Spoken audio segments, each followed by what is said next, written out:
Good morning, this is the Eager Beaver Show. You are listening to a True North Eager Beaver Media Incorporated podcast.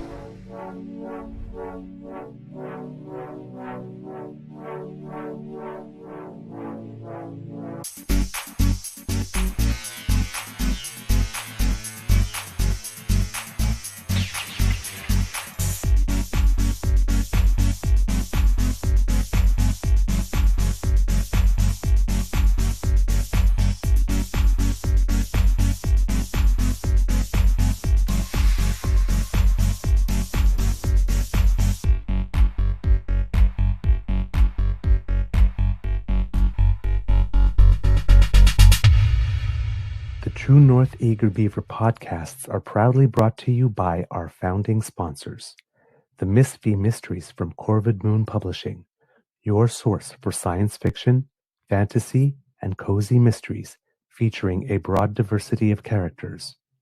PsychicTarot.ca, book your tarot reading and unlock your spiritual journey.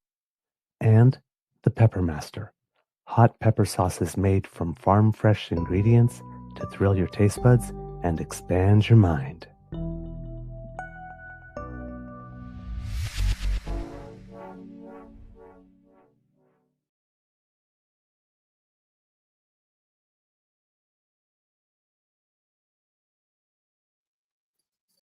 Well, good afternoon and hello, kits and cubs, and welcome to Season 5 and episode number 844, if I remember correctly, of the Daily Beaver Morning Show. Oh, Canada. Always 100% Canadian. Today, recording day is Friday, February 6, 2026, and buen dia from beautiful Puerto Vallarta, Mexico. We have moved away from Yelapa and arrived late last night. Again, Kits and Cubs, sorry for the late start. Had fully intended to pre-record a show to have available at the usual time because we did get here early enough to do that. Unfortunately, yesterday, before leaving Yelapa, this is not the unfortunate part, we went kayaking and snorkeling a little bit. Well, my beaver sweetie went snorkeling, but we both did kayaking. And while my beaver sweetie was snorkeling, up came a very big wave. And since snorkeling is you usually see more fish when you are closer to rocks, he kind of got sent for a tumble and right in to the rocks. Fortunately, the sea was merciful and he did not hit his head in any way, but he got pretty banged up. Huge lacerations across the side of his back, on the sides, on the back, on his back, I should say, right in the center. His sides down here, a bit on his hands, both elbows, one knee, and also a little bit of a bad cut on one of his toes.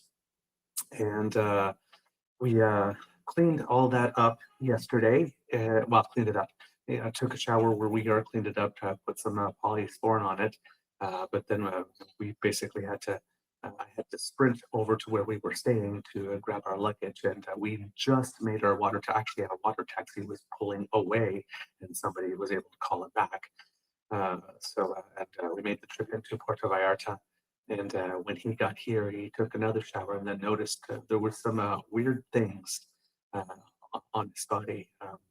One of his toes had 3 black dots in it. We were able to remove one with a pair of tweezers, but the other 2, not really, partially one with the other, but not the other, and third one. And we opted to go to the hospital here to check it out. I have to say, if you have money or insurance, Mexico has fantastic healthcare. If you don't, probably not. But we basically walked in and we were basically seen pretty much right away.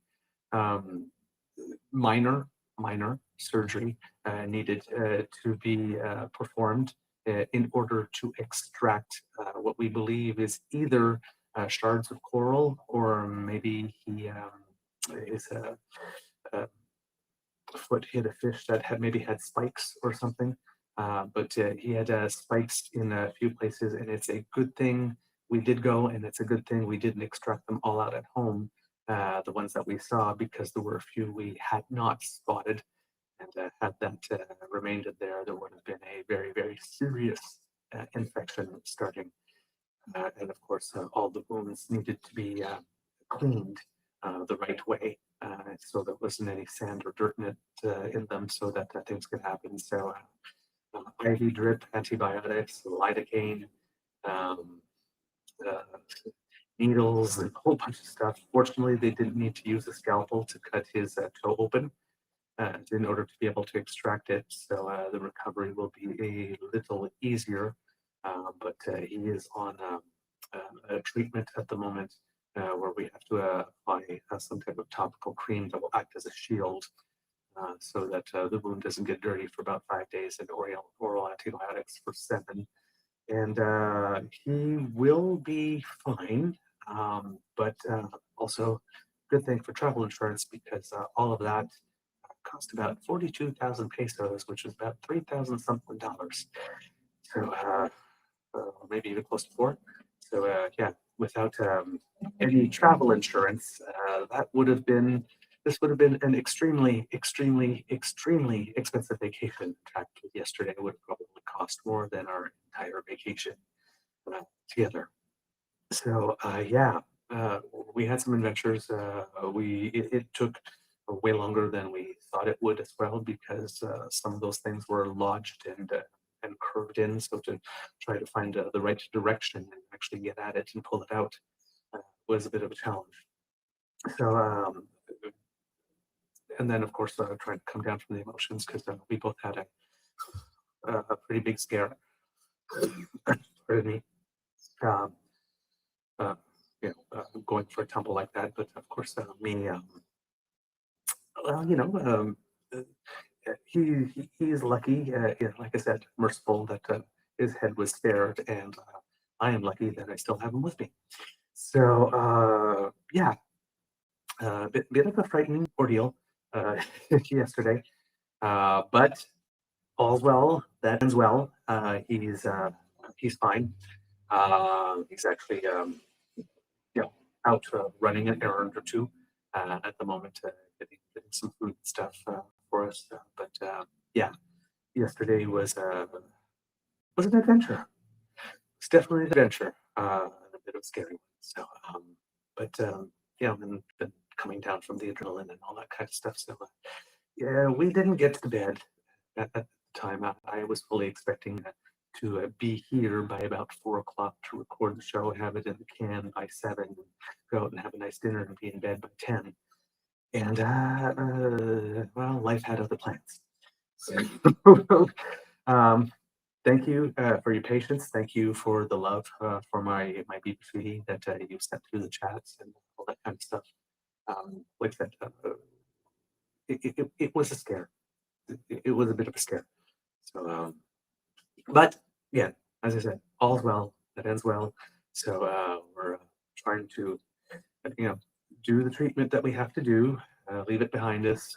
If we have to go back to the hospital because there is something else lodged in there that we didn't find that starts to react or something, fortunately, it will be no extra charge for that, because that's all included. And in it, if they didn't get it all, you can go back. Hopefully, we won't have to. But yeah. Still waiting for the vacation to start. Let's put it that way. Oh my God.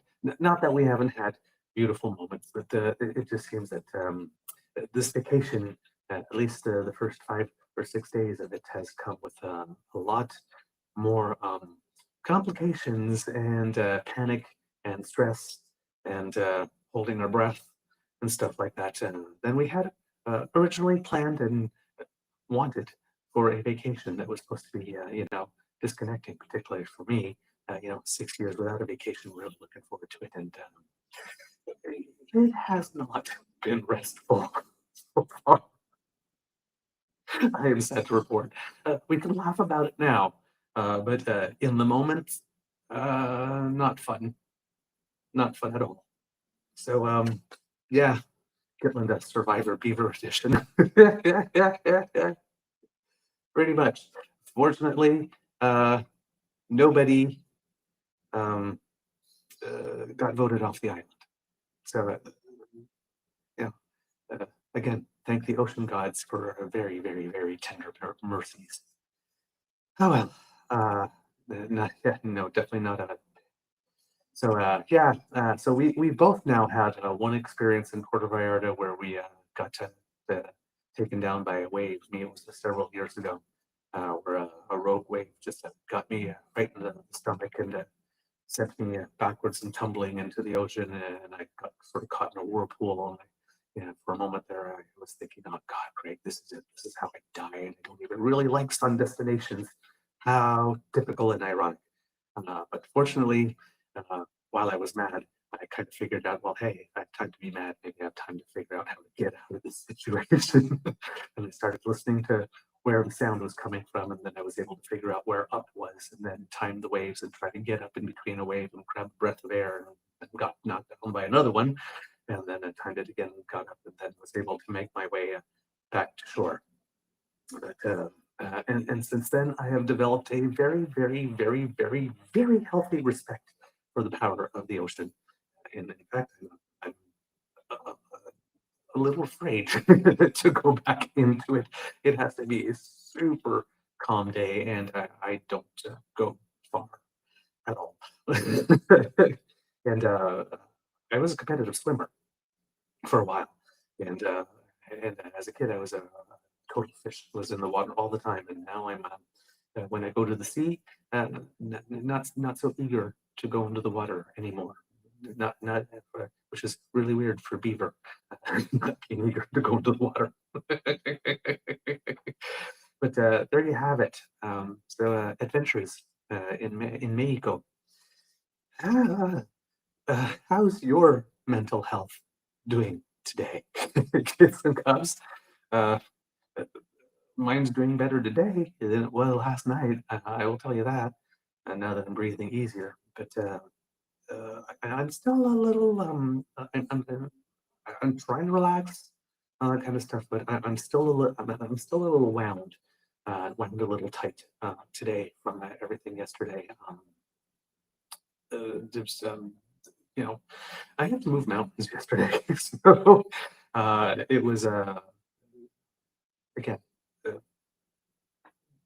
happy that everything is fine. But yeah, I'm still a tad stressed out, even though I am breathing easier.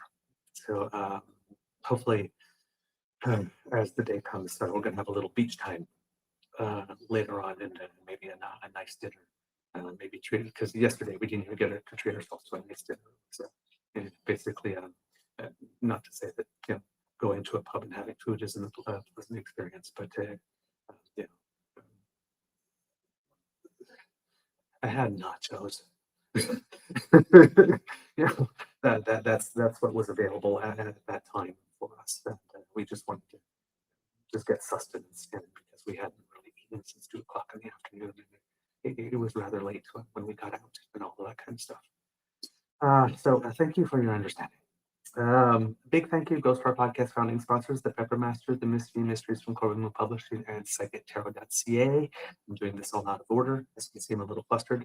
I'm your host, Beaver, pronouns he, him. Hey, Mr. Beaver, and not with me, as usual, is my good friend, Mr. Grizzly, but he was here in spirit because when I tried to start the show, I actually could not get the camera to face forward because I think Mr. Grizzly was in the studio yesterday and forgot to turn off his cameras. So fortunately, I'm becoming a bit of a techie because I was able to figure it out. Because I was just about to go on the screen and say, "Sorry, kids, I can't do a show today because I can't get the camera to face me." And then I thought, "Oh, wait a minute, maybe there's something in the settings here that Mr. Grizzly usually directs me to."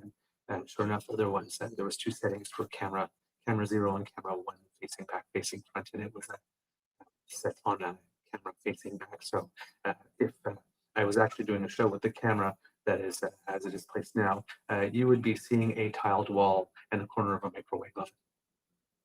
because that's what's behind the camera, which would not have made for a very interesting show. So, but hey, the problems are solved. You're here. I'm here. The internet connection seems to be working. The sound seems to be on. So let's have some fun.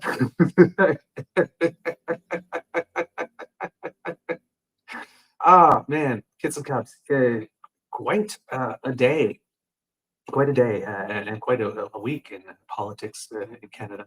Of course, we have all the celebrations or ceremonies underlining the 20th anniversary of Stephen Harper being elected Prime Minister of Canada. And we saw that he had a session on stage with Jacques Chrétien, which was really interesting to see two former prime ministers being able to get along and share some laughs, offer their wisdom. I was watching Power and Politics this morning before trying to put the show together and hearing some of the commentators. I think it was David Cochran mentioning even prime ministers that are not particularly appreciated, such as Stephen Harper was by a lot of people. 10 years down the road, sometimes they earn some begrudging respect as an elder statesman. And it would seem that what Stephen Harper has been doing in Canada this week is kind of earning him that status of elder statesman. He's changing some of his positions in some way. As you remember, in the election, Stephen Harper near the end made a TV commercial in favor of Poilièvre, saying, "Hey, I actually had a chance to, basically hire both these people, and if I had to choose between them, I would choose Poilièvre." Mr. Harper is not singing that same tune today. Just pointing that out. In fact, there's an irony actually going on because his portrait was unveiled, and in the portrait he's sitting in a chair, cross-legged, not cross-legged Indigenous style as we do it in kids when we're in class, but cross-legged. And there's also photos circulating of Pierre Poilièvre's meeting with Mark Carney, in which Pierre Poilièvre has his typical stance, really, really hyper erect, man spreading as wide as possible. One of them has his hands up, the other one has his hands braced on his legs, as you often see him, and his tie is really, really crooked in the photos. And Mark Carney is sitting in the chair, legs crossed, pretty much the same way Stephen Harper is sitting in the portrait. And upon seeing those photos, all the self-declared COVID-era vaccinologists and epidemiologists from online have suddenly become body language experts. And oh, look at Pierre sitting there confident and owning the place and feeling like this, occupying all the space, and Mark Carney slouched and looking weak and small and all that kind of stuff. And it's like, okay, well, clearly this photo is a Rorschach test, and that whoever wants to see whatever it is they want to see, and it can, because I see that photo and I see a man, again, super hyper erect, hands on his legs, like he's bracing himself. Man spread as far as the eye can see in a very weak and almost comical attempt to assert dominance with a crooked tie. And I'm seeing a man who is really trying too hard and posing and preening. And meanwhile, I see Mark Carney in the chair, legs crossed, hands clasped, and I'm seeing some guy who's confident, some guy who's relaxed in this situation, and receptive. And I see Pierre very, as we know him, stiff, rigid, and inflexible. So I guess you can see whatever you want to see in those photos. For those of you who are online, Derek the fashion guy also has been commenting on tailoring, and owned Ben Mulroney pretty bad as well. because Ben Mulroney was out there and says, well, of course Mark Carney can afford these great suits and all that kind of stuff. He's super rich. And it's like, does anybody forget that Pierre Poilièvre is pretty damn rich himself, actually? You're not an MP in Canada for 2 decades with that wonderful salary and all those benefits and that expense account and not having to pay all that much for stuff with all the perks you get and all the places you go where you get fed and all that type of stuff. You accumulate a lot of money during that period of time. Pierre could afford equally good suits as Mark Carney does, and Derek, the fashion guy, proceeds to say, I don't know anything at all about these two men, but I can tell you about their suits, and explaining how it is that, Pierre Poilievre's don't necessarily fit as well as they could. Let's put it that way. And when you consider that he does have money, why not? Of course, all of this is very, very petty. But hey, he's earned it. But in these moments, Stephen Harper appears to not be giving Pierre Poilièvre a good day again, because, it would appear that, Mr. Harper is on record as saying, if Mr. Carney had asked, Prime Minister Carney, I should say, had asked him some time ago, he would have preached and advocated for deeper integration, continuing that deeper integration with the United States. But now that things have changed, it's probably a good idea to change too. And Mr. Harper seems to be echoing and approving of the plan that Mark Carney is attempting to put in place. So that's kind of interesting. According to the CBC's John Paul Tasker, or JP Tasker as he goes by on TV, after a decade, I'm just going to actually make the screen a little bigger here for me. There we go. After a decade at the top of the Canadian political pyramid, former Prime Minister Stephen Harper largely retreated from public life after his election loss in 2015. But here's the thing I have with this, right? Is yes, he's retreated from visible public life, but he certainly has not retreated from public life as being the chairman of the IDU. And while Stephen Harper, he's got some people stating, wow, he's becoming an elder statesman. I still have trouble trusting the man further than I can throw him. And a 6'3" and me being a small guy, I can't even pick him up. So I'm wondering how long this new Harper lasts. Let's just put it that way. But I can't deny that he has been saying the right things over the past little bit. Got to give credit where it's due. While he delivered the occasional speech, gave interviews to some podcasters, and endorsed conservative candidates and causes, Harper has spent much of his post-parliamentary career quietly building a consulting business far away from the glare of publicity. And I think having a role in the Alberta Pension Fund or Saskatchewan Pension Fund as well. That's not all he's been doing. Canadians haven't heard much from their 22nd Prime Minister until this week. On the 20th anniversary of his first election victory, Harper has made waves with forceful statements about issues of the day and a weakening. Let me try that again. I think I need to make the screen a little bigger. Still, there we go. On the 20th anniversary of his first election victory, Harper has made waves with forceful statements about issues of the day and a week-long series of events playfully called Harperpalooza by supporters. Quote, I've largely stayed silent on what's transpired, Harper said Thursday at a banquet in Ottawa, where parliamentarians, past and present staffers, and foreign dignitaries lauded his time in office.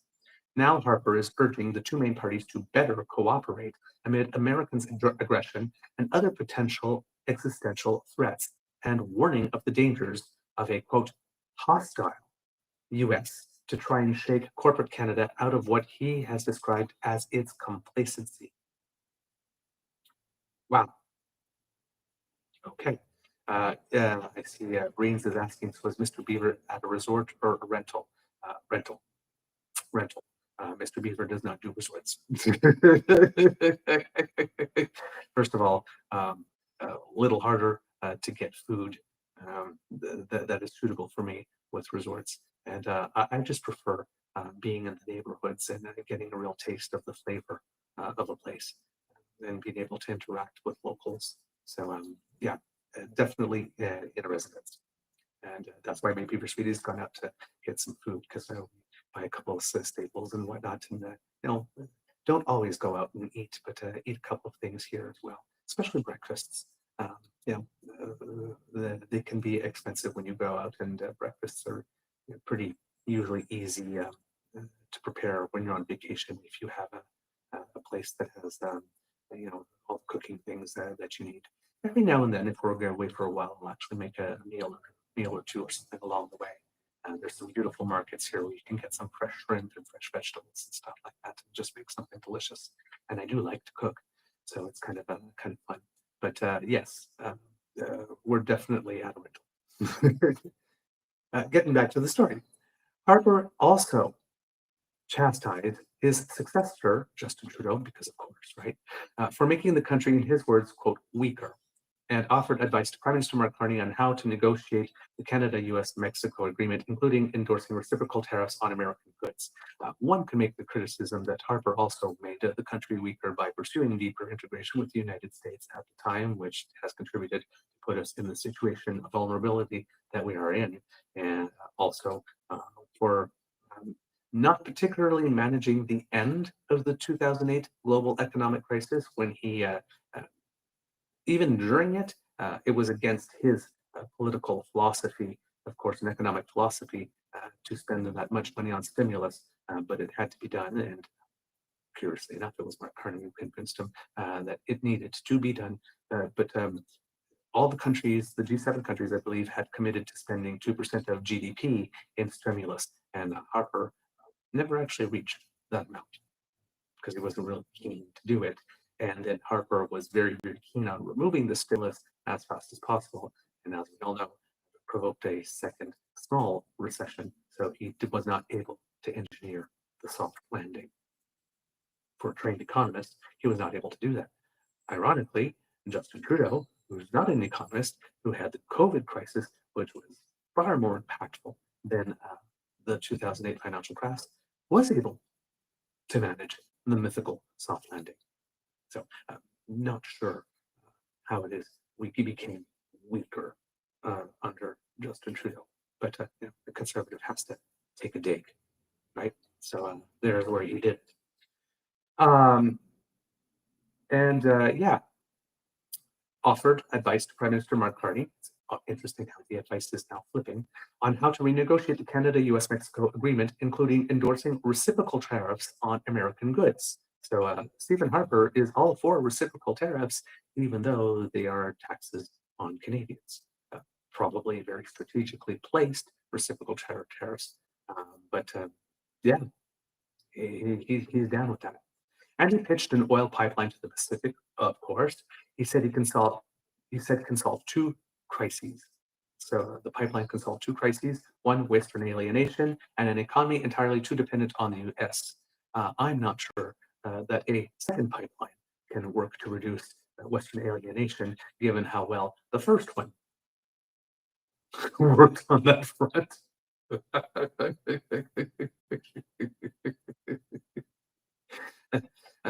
I'm losing hope on the Western, on being able to ever be able to make a proposal to, again, when I say Western alienation, I don't necessarily count all four of those provinces equally in that, but rather say Western alienation, those in the West who often choose to feel alienated. And sometimes with there's a lot of effort from Danielle Smith to keep on saying these are legitimate reasons, and it's like lot of you are pissed off because of equalization, and equalization doesn't do what you say you're going to do, and you benefit a lot from equalization from everybody from Canada who comes to Alberta to work in the oil industry, who were all educated and received health care and all their social services in other provinces growing up until the time as they decided to come in Alberta. Those are the equalization dollars at work in Alberta, by the way, so it's not like you get no benefit from them. Even though they don't necessarily come to your province, they don't come to your province in any given year, but they do come to your province eventually. Right? If you don't have a workforce that's healthy and skilled and educated wherever they may come from in the country, it would be much harder for Alberta to be doing as well as it is with oil. Speaking of that, since we're on the topic of oil at the moment, I did manage to find the information I had been looking for that Daniel Smith was crowing about. And someone put it in a very succinct format for us because I was asking a question. I was prepared to do the math myself, and it seems that I was not the only one who had the idea. But when Stephen Harper says that Justin Trudeau made Canada weaker, and when Daniel Smith says that for 10 years, the Liberal governments have been trying to destroy the industry in Alberta, here's some facts. And this is courtesy of Andrew Friesen on the Jitter at Friesen, FRIESEN_F, a recommended follow if you're not following. But Alberta oil pipeline export egress in 2006, when Stephen Harper became Prime Minister, it was 2.2 to 2.4 million barrels per day. In 2015, when Harper left office and Justin Trudeau came in, that had risen to 3.5 to 3.7 million barrels per day. So an increase of 1.3 million barrels per day in the Harper decade. When Justin Trudeau left office, well, the counts today, 2026, including this era of Carney, but Carney has not had a chance to build a new pipeline yet. We are now at 5.1 to 5.4 million barrels per day, which is, I believe, 1.6 million more, which is better. So again, and more of that oil is being shipped to different markets, because the other thing that happened is that during the Trudeau years, with our free trade agreement with the United States, Brian Mulroney, who was a conservative, and we mentioned this on the show, signed away our autonomy, agreeing to a reciprocity. Is it a reciprocity? No, reciprocity is not the one. There's another word, a relative, I think a relativity clause there, that we had to sell a certain percentage of all the oil we extracted to the United States. So if we increased our production, let's say if we were pulling out 2 million barrels and we had to give sell 75% of it to the United States. If we pulled out 1 million barrels more, we would have to sell 75% of that to the United States, thus tying ourselves to the United States in terms of share forever. And when Donald Trump decided that that deal was not good enough for him anymore and wanted to renegotiate something else, Canada was able to get out of that agreement. That portion was eliminated. And that's why TMX has had markets for that oil to go to. And maybe the fact that that clause was still in the free trade agreement would explain why it is. Another reason to explain why it is that TMX had a lot of problems getting off the ground in terms of getting a proponent to want to fund it, because there was no diversification of the economy.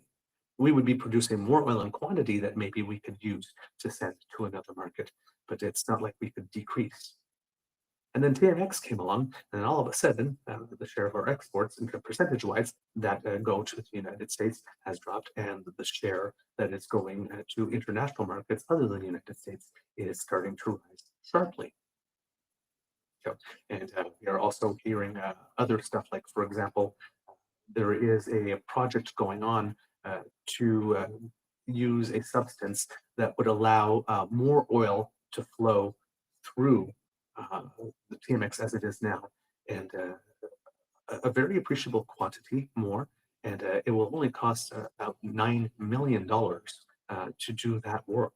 So again, we're looking at the prospect of improving and making TMX that we have already more efficient for $9 million versus building a whole new pipeline for several billion.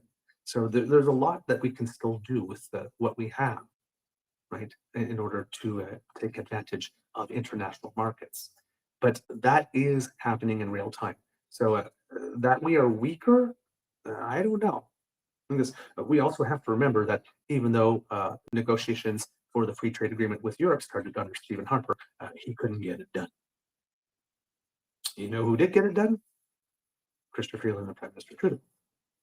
Stephen Harper had started with the Trans-Pacific Partnership stuff, but couldn't get it done. You know who got it done? So, and now we're looking at Canada is looking to be the link to join those two huge trade blocs together in order to create an alternative system to the one that the major hegemonic powers are trying to impose on us.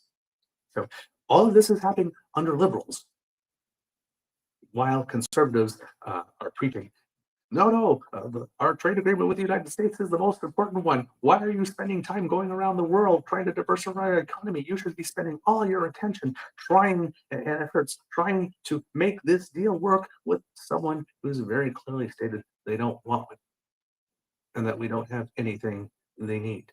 I do not understand where the Conservatives are on this, and clearly it appears that former Prime Minister Harper also does not understand where the Conservatives are on this, because it just makes no sense to him. Man. Going back to Stephen Harper, he's quoted as saying, "Our national conversation must be mature enough to acknowledge that many of the difficulties we now face as a country cannot be blamed on Donald Trump," Harper said. "In too many cases, they stem from bad decisions by our own government." He's admitting that our own government, and maybe when he says by our own, maybe including himself, made some decisions that didn't pan out eventually, or didn't work out well in the long run. At an event launching his collection at Library and Archives Canada on Thursday, Harper practically begged Canadians to learn more about the country's history to avoid repeating mistakes of the past. Twice this week, he drew attention to 1866, when the Americans last tried to annex Canada and destroy its economy by ending a trade deal. Canadians are also reassessing Harper's history. And apparently there is a historical article about that attempt back in 1866 here that if I have time, I will bring to you by the end of the show. Widely regarded as the godfather of the modern Canadian right-wing movement, Harper accomplished something no other federal conservative leader has done in the last 30 plus years. He won elections. He ended more than a decade of Liberal rule and cobbled together a coalition of prairie populists, Eastern business interests, suburbanites, social conservatives, and Quebec nationalists that delivered conservative governments in 2006, 2008, and a strong majority in 2011. While the party has won the popular vote since then, Harper's successors have failed to secure plurality of seats of the title of Prime Minister. I do not know why these articles mention popular vote. It's not a thing. It's a point of trivia in our political system. It's not a thing. The party Harper built is still largely intact, though more unabashedly conservative. No, not really. Not really. There's not much that is genuinely and authentically conservative about the Conservative Party candidate. But as J.P. Tasker says, though more unabashedly conservative and Western focused than past iterations. And some of the people who have helped Harper win are very much involved in trying to get the current party leader, Pierre, Poilièvre, into the Prime Minister's office.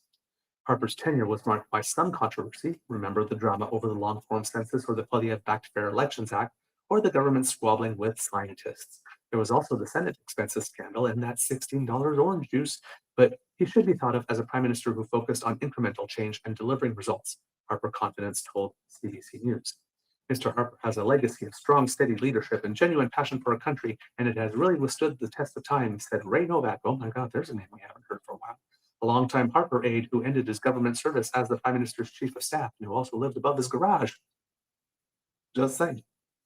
It wasn't a flashy administration, but a very policy-heavy government that focused on what was tangible and pragmatic, and that enduring legacy is still relevant today, he said. Immigration was more popular, the economy was relatively strong, taxes were lower, and the deficits he ran were small compared to what the country has faced in years since. Some of Harper's structural changes have been resilient despite shifting political sands. The GST cut has not been reversed. The long gun registry is in the dustbin of history, although new firearms laws have since been added. The Federal Accountability Act still keeps politicians and the staffers they employ more honest. The universal child care benefit he introduced has been reworked and expanded, and more than 17 million Canadians now have the tax-free savings account. Tax-free savings account was one of the better things that he had done, I have to say. The most impressive part of the Harper legacy is how little of it has been disassembled, said Chad Rogers, a longtime conservative supporter who volunteered on Harper's first winning campaign. Yes, but one of the reasons for that is in Canada, we tend to have a political culture where we don't come in and undo the thing that the previous guy did. As is in the case in the United States, we tend to build on it, or if there's something about it that wasn't good, try to remove the bad part, keep the best, and build on that. That's a bit more of our political culture when we move from party to party. Quote, some of these things can feel boring at the time, but that's also an underlying sign that there's a competent government at work, said Dennis Matthews, a day one staffer to Harper who ultimately ran the party's advertising. And then there's the trade deals Harper helped negotiate with Asia and Europe, which have become the bedrock of Carney's current trade diversification agenda. Again, Mr. Tasker not mentioning in the article that Mr. Harper was not able to get them over the finish line. Important, like this. He did do a lot of work.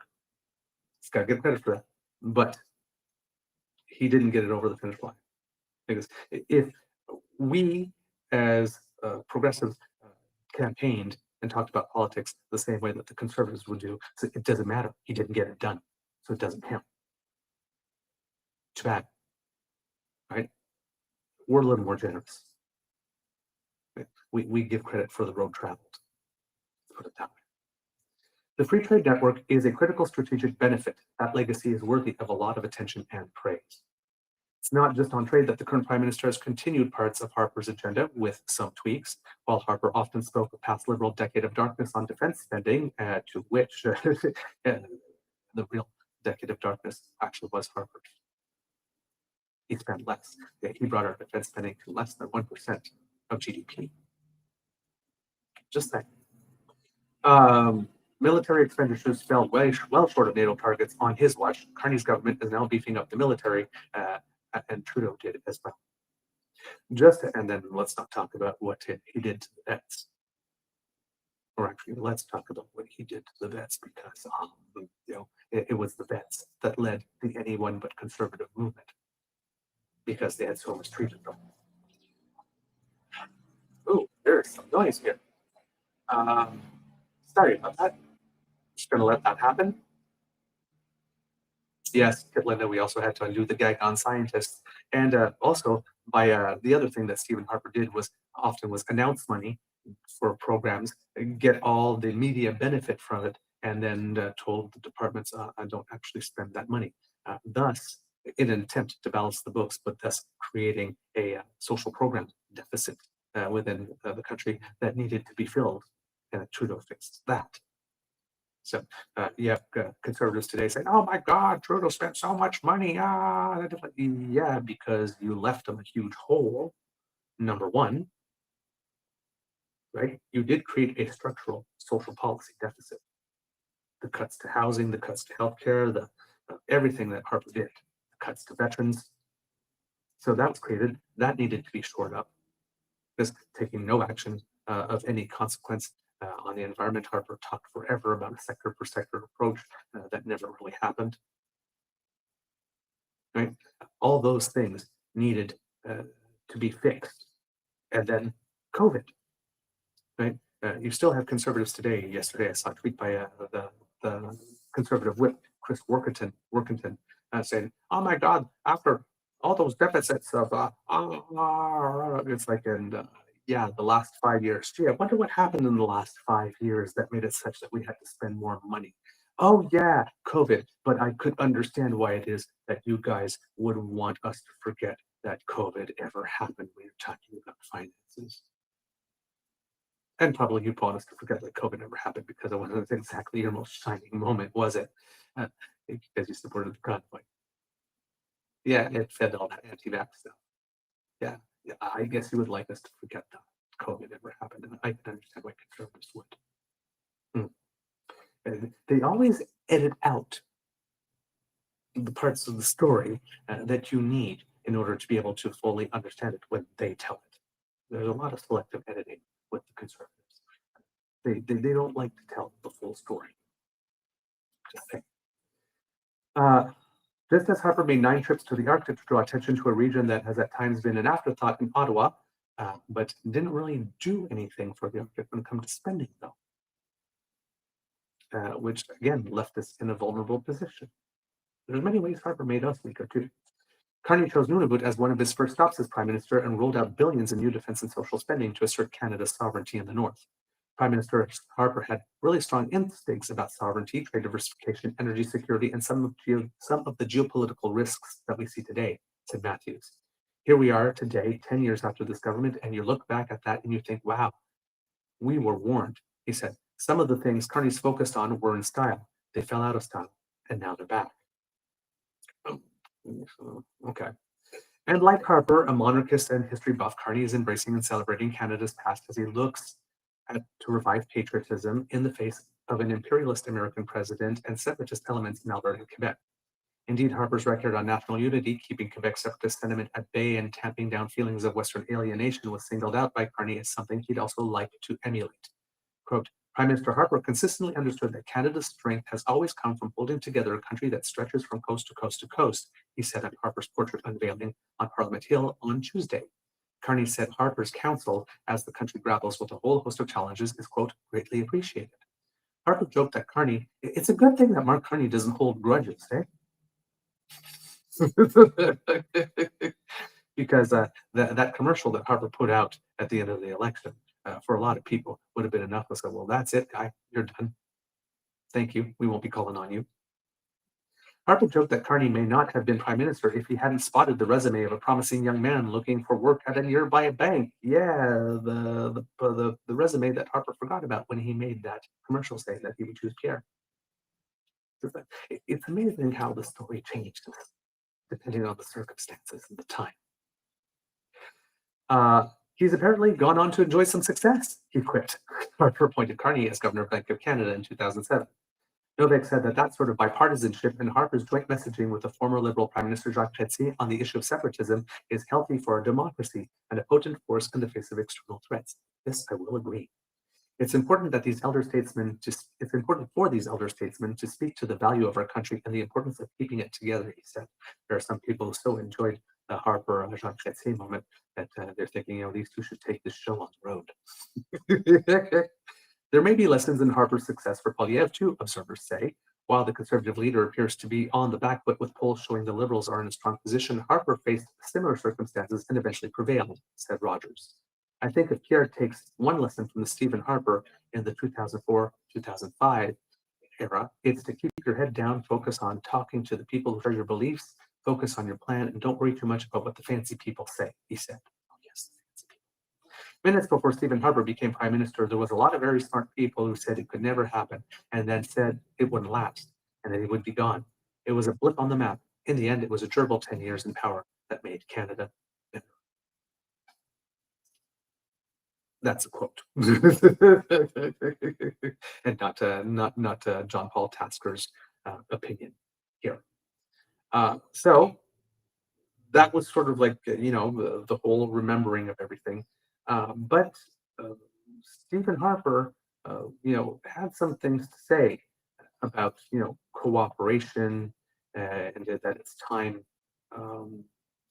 for these parties to work together again, right? And it's time for Canada to urgently reduce its dependence on the United States. And so there was his ceremony unveiling on Tuesday, and then on Wednesday there was another event, which was the big gala to mark the 20 years since he formed a conservative government And he said that Canada must urgently pivot in the face of an erratic US president and reduce its dependence on the American market to protect its sovereignty and the continued functioning of the economy.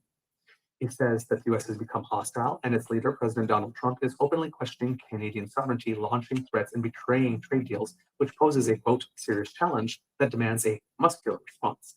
While Canadians, quote, while Canadians are, quote, understandingly shocked, bewildered, and angry by what Trump and his enablers have done in recent months, Harper said this country must put emotion aside and focus on policy.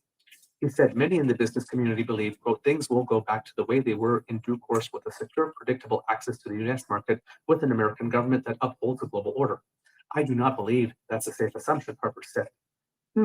That kind of echoes what Mark Carney said in Davos, doesn't it?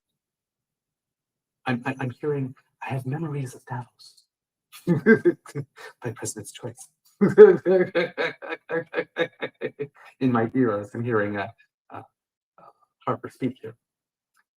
He said, many in the business community, he said, Canada must adapt to new geopolitical realities. To be clear, these realities mean we must reduce our dependence on the US. While the US will be the country's principal partner owing to geography and longstanding trade ties, Harper said Canada's ongoing relationship with the States requires both balanced and sober reflection.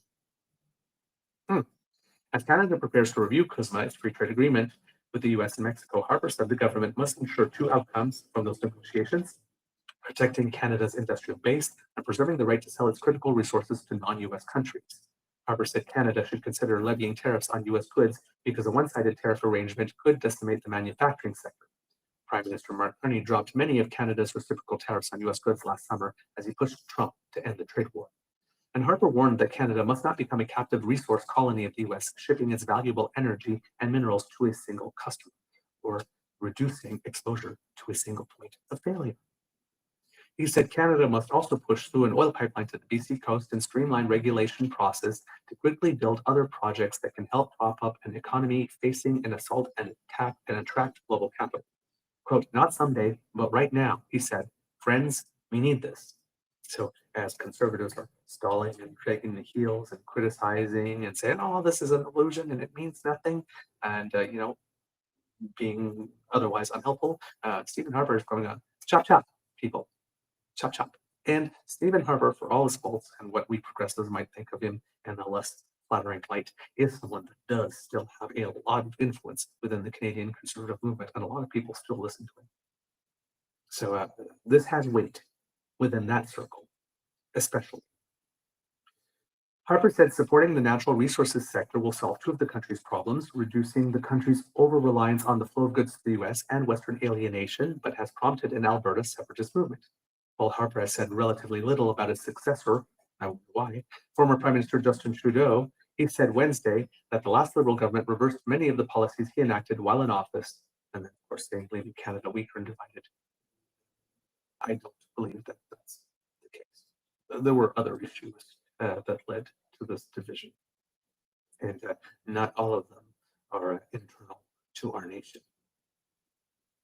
Just saying, there's been a lot of interference. Harper's call to rethink the Canada-US relationship is especially notable given he previously described himself as probably the most pro-American prime minister in Canadian history. He wanted us to go into war in Iraq, right? Remember that?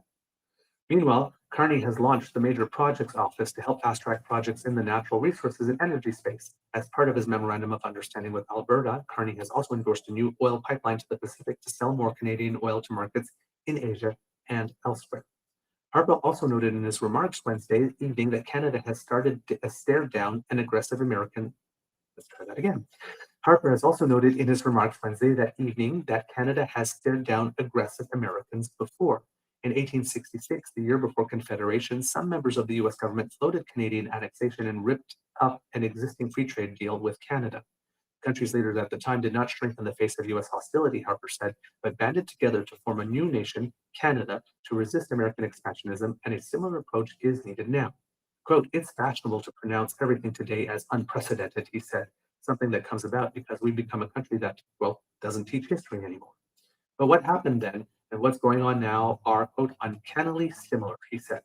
Harper's frankness on the topic stands in stark contrast to Canada's Conservative leader, Pierre, who did not mention Trump by name in his remarks to a party convention last weekend, nor did he mention it in his sort of acceptance of the leadership vote number, which he did not do live at the convention, but did by video afterwards. No mention of it whatsoever, and just back to the usual complaints and gripes that he has. So there you go. Stephen Harper popping out of the woodwork, or as we often referred to him in our blogs and on the show, thankfully former Prime Minister Voldemort.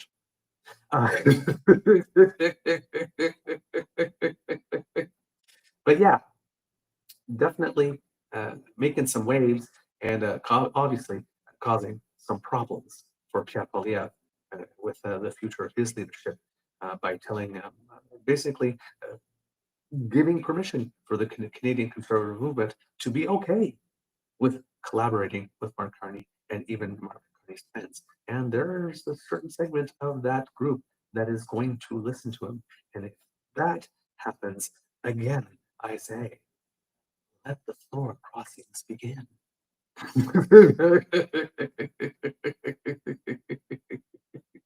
Now, talking about taking the next step forward, there are a couple of developments that have taken place that would be of interest.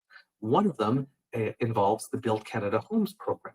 And this is according to Rafi Boudjikanian of CBC. He notes here, the federal government introduced legislation that would enshrine its housing agency as a crown corporation on Thursday, giving it land acquisition authority, as well as the ability to partner with private developers, as questions remain over the number of units it intends to build. Quote, we are making a generational decision that affordable housing is and must remain a top priority of the federal government, and that we play a key role alongside local, provincial, and territorial governments in ensuring that everyone in Canada has a safe and affordable place to call home, said Housing Minister Gregor Robertson in making the announcement. This is one matter in which Mark Carney very much differs from Stephen Harper. When people are wondering, well, yeah, we have a conservative government under Mark Carney. We have conservative government, or a progressive conservative government, but Stephen Harper gutted federal funding for public housing and affordable housing. This government is committing to it. There are some very big differences. So when Pierre turns around and says, oh, well, he's stealing our policies, that's not a policy he stole from you, because you don't want to do that. As Mr. Poilièvre frequently brags, he was housing minister when some of the public housing funds that existed were eliminated completely. And most of them were eliminated over 90%, if not all of them. If you want some information about that, check out the Wellesley Institute. They have some good historical information on that we brought to you on the show a couple of years ago about just how bad Stephen Harper decimated affordable and public housing in Canada. Robertson said the existing Canada Lands Company, a crown corporation that redevelops federal properties, would be folded into Build Canada Homes. Quote, the clear commitment our government is making here today is to build affordable housing, and this has tragically been ignored by both provincial and federal governments, Robertson said. Unclear in the legislation is how many units Build Canada Homes intends to actually build, or other performance indicators, something housing observers say they hope is coming soon. Quote, how do you measure success, said Andy Yan, a professor of urban studies at Simon Fraser University. They clearly have talked about development, but what happens to operations and maintenance? Mike Moffat, an economist at the Ivey Business School and the founding director of the Missing Middle Initiative, said benchmarks are necessary in order to measure the agency's success or failure in a few years. Quote, it's a large problem that Build Canada Homes has no key performance indicators of what it is trying to accomplish, not just on the number of homes, but at what price point, he said.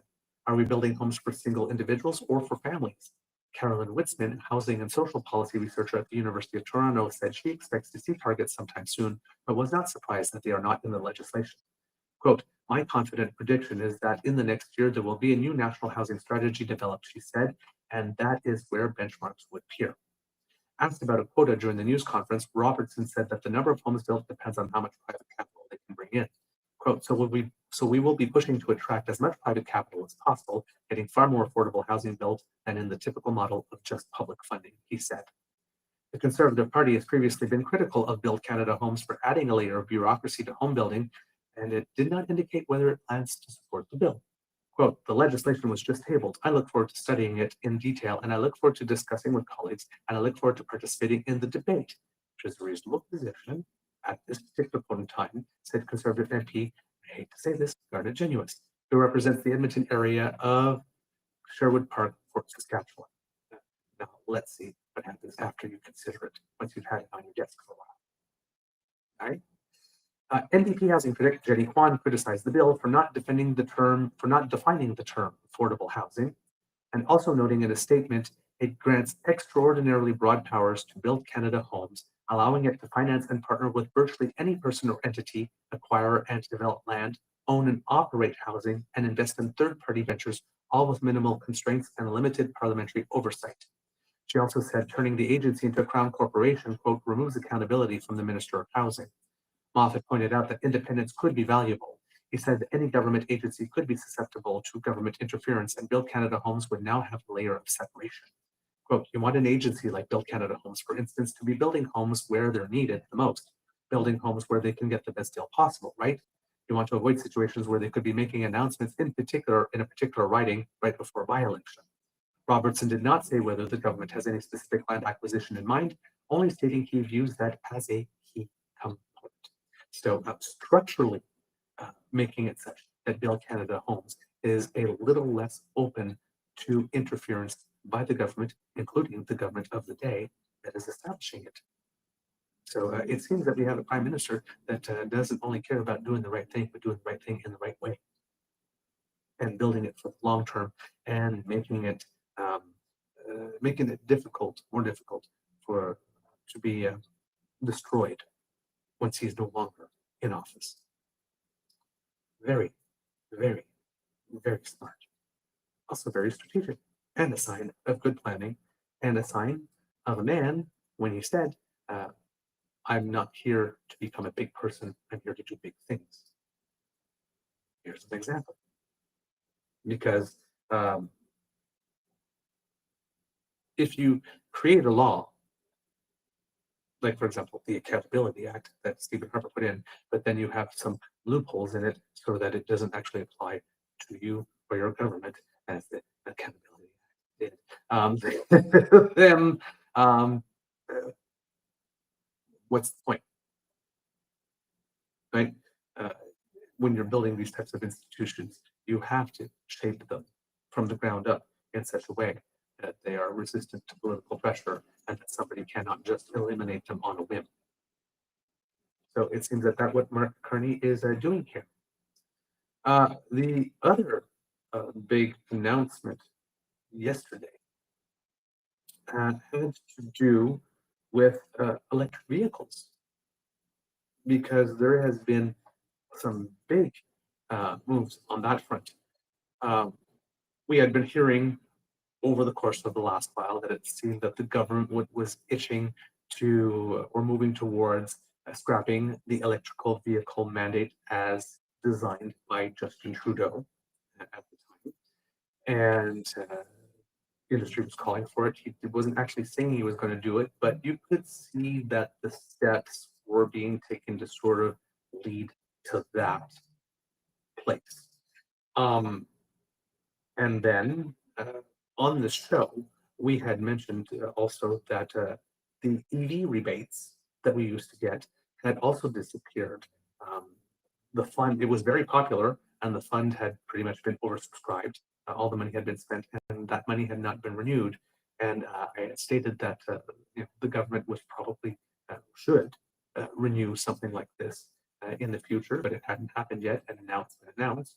And when we announced also that the deal with China to allow a certain quota of electric vehicles made in China also stated at that time that it would be a good policy that if we're bringing back the incentives, that they do not apply to those vehicles. And it seems that, well,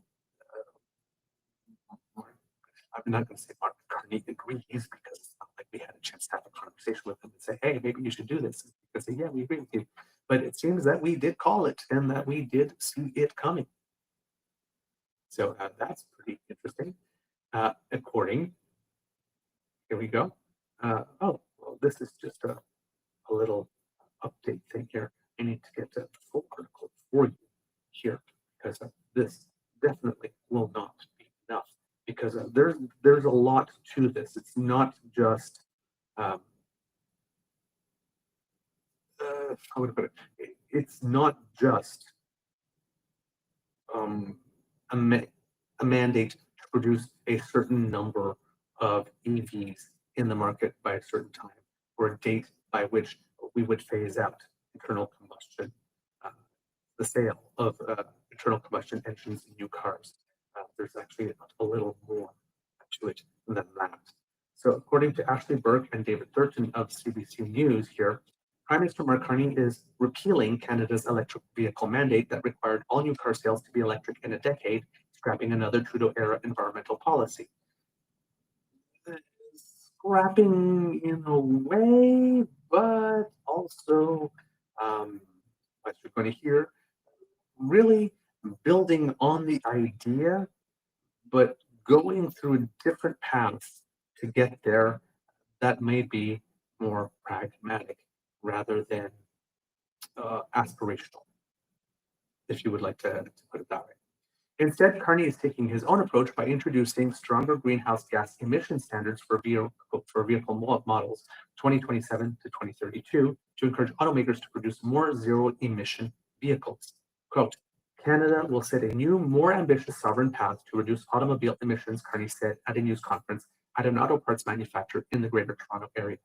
And I want to point out here that this is probably something that fits in when he's talking about that environmental competitive strategy, even though he still hasn't delivered a speech to us telling us specifically what it is.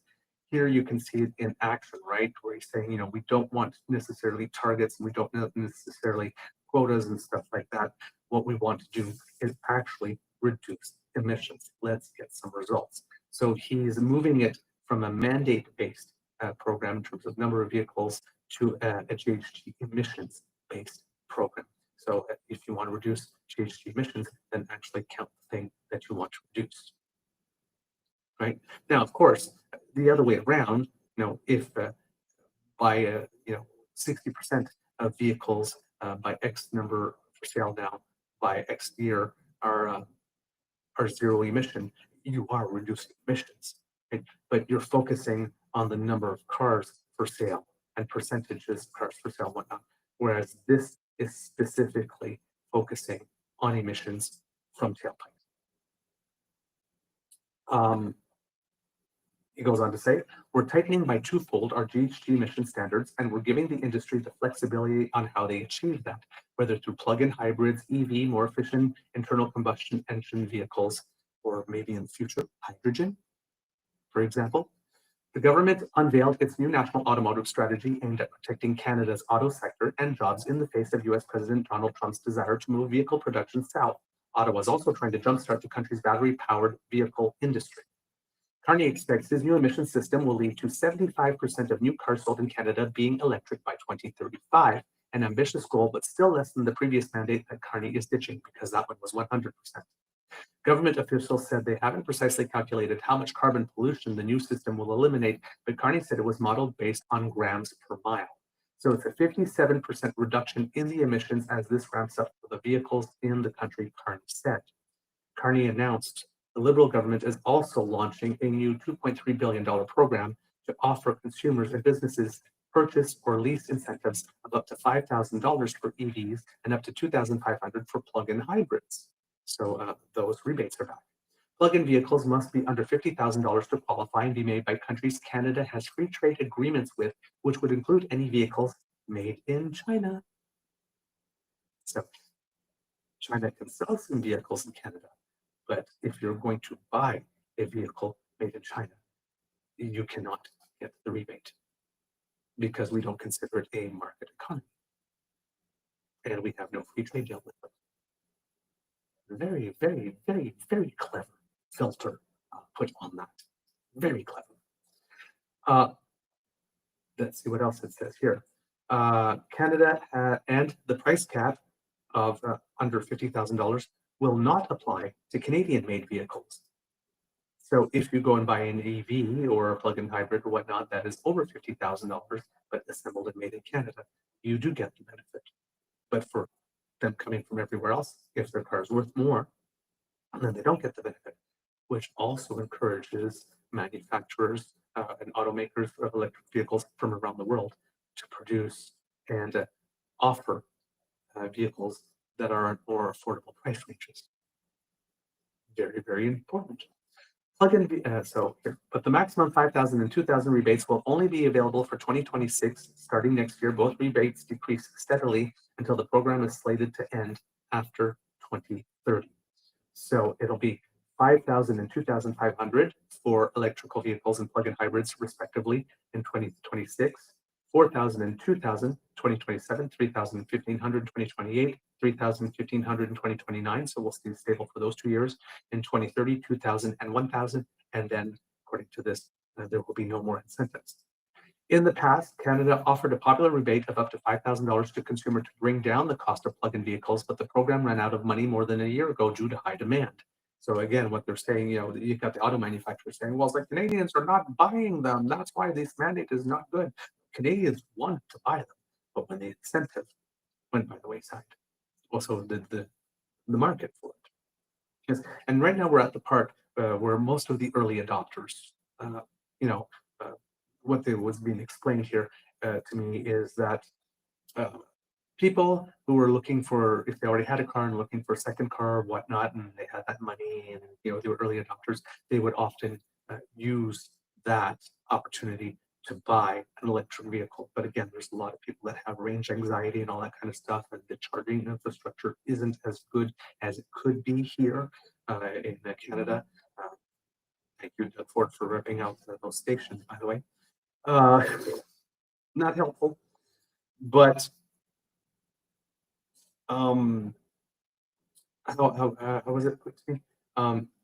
So you have that aspect of it, but for people for whom it would be their one and only car, right? They might be less inclined to do so without having the infrastructure and having a better cost and a better incentive and that type of thing. They're the ones that need to get into the market now. So this is kind of designed more for that. Yeah. The government also plans to find partnerships to build more EV charging stations across Canada. Quote, wherever you live in Canada, charging your vehicle should be as simple as filling your gas tank, Carney said. Carney said the $1.5 billion fund is needed because too many Canadians worry about being able to reliably get charging. Sorry, let's try it again. Because too many Canadians worry about able. Is there something wrong there? Oh, okay, no, that's me. It's not the problem with the article. Too many Canadians worry about being able to reliably get charging on journeys, especially in our rural and northern communities. The government is also preparing to release a new electricity strategy in the coming weeks, Carney said, to double Canada's grid capacity and make electricity more reliable and affordable, because that was the other criticism. Well, we don't have the energy. If everybody got electric cars, we don't have the grid to be able to support them. Well, maybe we need to work on that. And I'm noticing that the Olympic opening ceremony is on and the countries are starting to come in. I would really love to see it, but I'm not sure that they're showing it here. I would assume that it would be somewhere on TV in Mexico, but then again, I don't assume that Mexico is necessarily a high participating Winter Olympic nation. But then again, Jamaica and Haiti are there. So, I'm sure there might be some Mexican athletes, maybe in alpine skiing or something, or cross-country skiing or something that are there as well. So I'm sure those opening ceremonies are on somewhere. Oh, good suggestion here. I don't know from who on the stream. Let me just see if I can see the name from at Give Time Rest, stating, oh, I can actually do this here. There we go. And if I do that, though, I can't read the quote myself. Maybe implement a rule that all new service centers are mandated to have charging stations. That is not, that's not a bad idea at all. That's a pretty darn good idea. I love it when the kids have a great policy ideas. It's fantastic. Fantastic. Way to go. Yeah, man. I love you guys. You guys are so smart. I love it. Let's see. To To try and keep automakers in Canada from moving south, Ottawa plans on giving Canadian automakers more relief from U.S. tariffs. The Prime Minister said if the U.S. insists on auto tariffs during the CUSMA review, the government is looking at rewarding companies that sell vehicles in Canada. Quote, we will explore strengthening Canada's automotive remission framework through a tradable credit system that reward companies that produce and invest in Canada, Carney said. In short, companies that manufacture and invest here would earn credits, while companies seeking to sell vehicles in Canada without paying tariffs would be required to purchase those credits. Interesting. Another $3 billion from the Strategic Response Fund and up to $100 million from the Regional Tariff Response Initiative will go towards helping the auto sector diversify to other markets outside of the US and grow. So this kind of incentive program is like, I was listening to an interview with Flavio Volpe on Power and Politics yesterday, and he was mentioning Toyota, for example, which manufactures about 500,000 vehicles per year in Canada, but imports 300,000. So with that gap, what they could do is sell those credits, for example, to Kia or Hyundai or Nissan, who also sell cars in Canada but don't manufacture them here. And if those credits are not, that will reduce their tariff, and if they want their tariff to come down to zero, then maybe Hyundai, Kia, and all the others might want to build a plant here. Very, very clever. Very clever policy. The EV mandate would be the latest environmental policy from the Trudeau era that Carney is dropping. He cut the consumer carbon tax on his first day in office and has since weakened commitments to implement an oil and gas emissions cap and abandoned Trudeau's promise to plant 2 billion trees. Asked if he considers himself a leader on climate change, Carney said, absolutely. I consider Canada a leader on climate change and on focusing on climate change results and solutions, he said. Carney outlined a list of his environmental plans, including what he called, quote, a huge range of direct support and tax incentives to the clean energy production chain. Carney called it the most competitive investment regime by a mile for the auto sector. Green Party leader Elizabeth May welcomed the reintroduction of the rebate, but said the suggestion that Canada is a climate leader, quote, is an absolute joke. What about the rest of the program? We've got Swiss cheese and you've just added more holes, she said, pointing to the repealing of the sales mandate and other Trudeau-era climate policies that Carney has walked back. Like May, interim NDP leader Don Davies welcomed the revived rebate and news of the auto strategy, but said Carney's claiming to be a climate leader doesn't match his record. Quote, I think the facts completely belie that, Davies told reporters on Parliament Hill. Davies said the Liberals' auto strategy will need to focus on ramping up Canadian production of affordable EVs. Conservative industry critic Raquel Dancho, who does not know her file or is deliberately lying, canned Thursday's announcement, quote, as insulting to Canadian auto workers, arguing that it will only help American companies. Not sure how it will only help American companies. In a statement, she said Liberals should help workers by delivering on their promise of getting a trade deal done with the U.S. They're limited. Together they're limited. They only have one or two, three plays, this party. This announcement is proof that the Liberals are more concerned with their ideological crusade than getting a deal on trade and supporting Canadian workers, Dancho's statement said.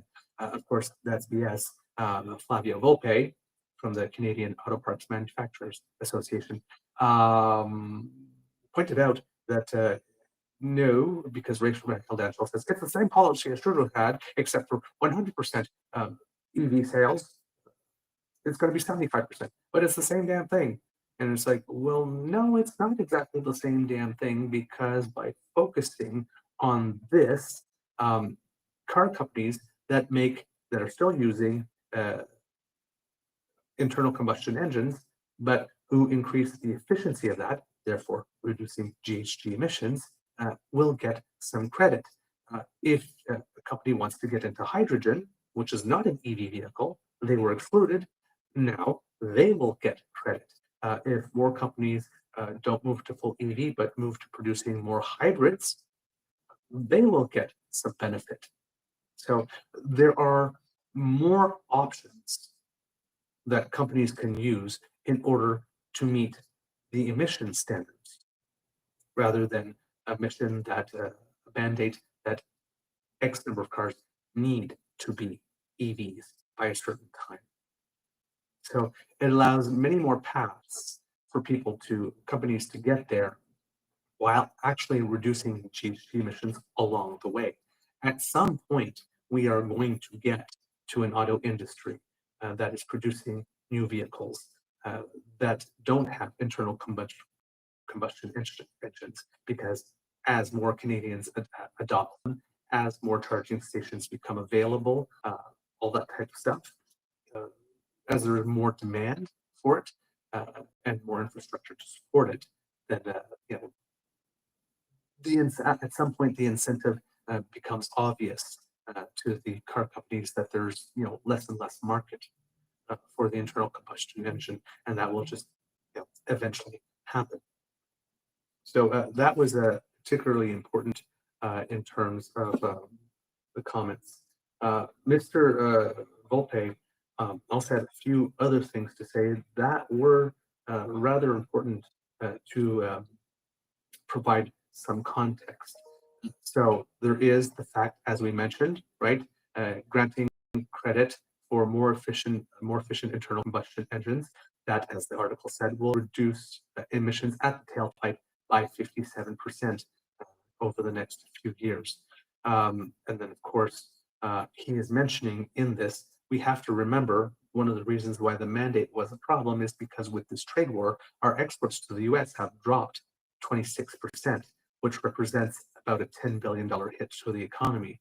And the EV mandate was going to impose penalties up to $3 billion on the auto industry for no gain. It doesn't help them to retool, doesn't help them anything, it was just a fine. So when you've just taken a $10 billion hit, having a program that can impose another $3 billion hit, probably not the best thing.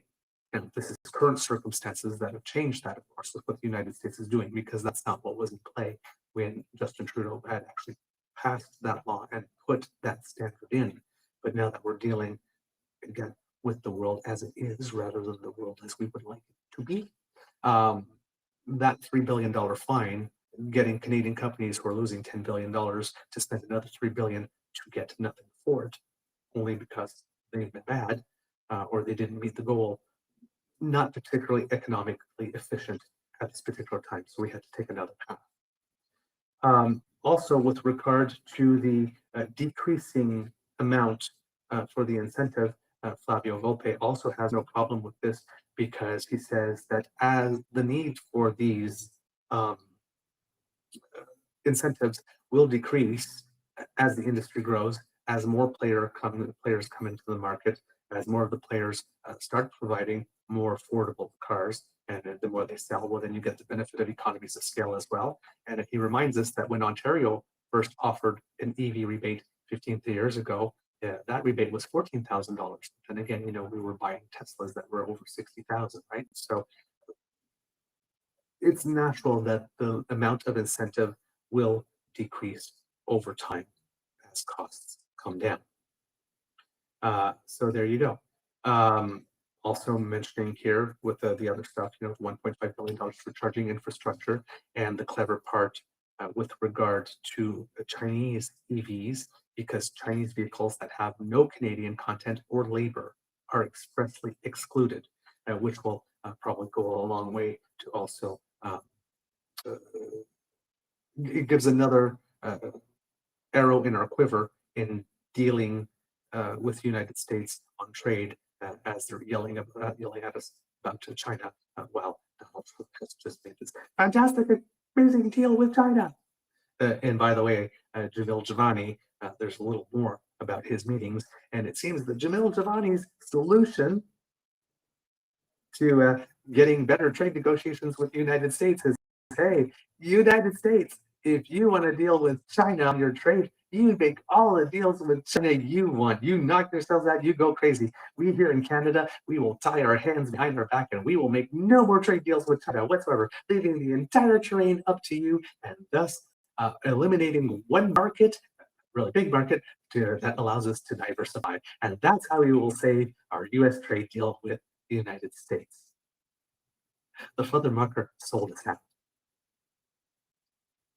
He went down there and sold assent. Fortunately, he has no authority to go there and doesn't speak for anyone. And Pierre Poilièvre still will not say that he tasked him to go. So, Jamil who? But yeah, that's Jamil's big sale. Big sale. United States, you do all the deals you want with China, and we'll just abandon that area of competition with you completely. You can have it all. He's not a smart man.